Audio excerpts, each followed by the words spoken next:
আসসালামু আলাইকুম।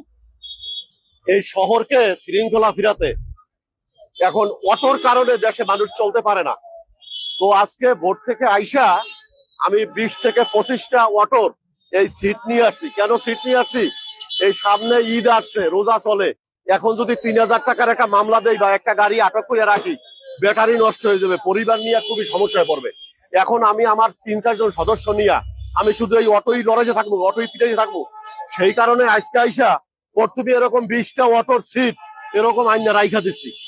এবং এখন তো তারা পিছে পিছে ঘোরে, তাদেরকে বলে দিচ্ছি যেহেতু এই সিট এই রাইখা দিচ্ছি, এখানে ডিউটি করতে রোজের মধ্যে কত কষ্ট লাগে এটা একটু তোমরা দেখো। যারা এবং অবৈধ পার্কিং করে রাখবে তাদের সিট আবার তোমরা নিয়ে আসবা, তাহলে তোমাদের সিট তোমরা নিতে পারবা। এখন এছাড়া তোমার আমার শৃঙ্খলা ফেরানোর কোনো উপায় নাই। তাহলে তোমার গাড়ির সিট কোথায়? এইখানে আছে। তোমরা কি আবার অন্যজনের গাড়ির সিট লয়ে আইছো?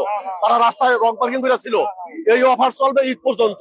এরকম করা ছাড়া আমার পক্ষে তো সম্ভব না। বাইরে কি বলেন, আপনারা কি বলেন?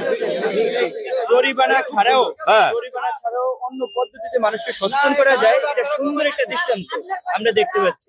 আমরা চাই এই দৃষ্টান্তের মাধ্যমে সকল অটো রিক্সা ড্রাইভার সহ যারা রাস্তায় যানজট করে দাঁড়িয়ে থাকে তারা যেন সচেতন হয়ে এটা কি চলমান থাকবে এবং সবাই সতর্ক থাকতে হবে। আমার তো একা পক্ষে সম্ভব না। এটা জিনিসটা ভালো লাগছে, যারা অনিয়ম করে তারাই আবার নিয়ম ফিরে যেতেছে।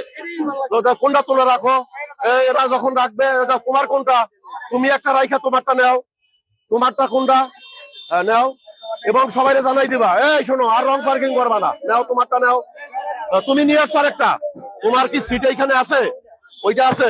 তুমি আর একজন যে রং পার্কিং করছো তারটা নিয়ে আসছো, রাখো রাখো রাখো, আর নিয়ে যাও যাও।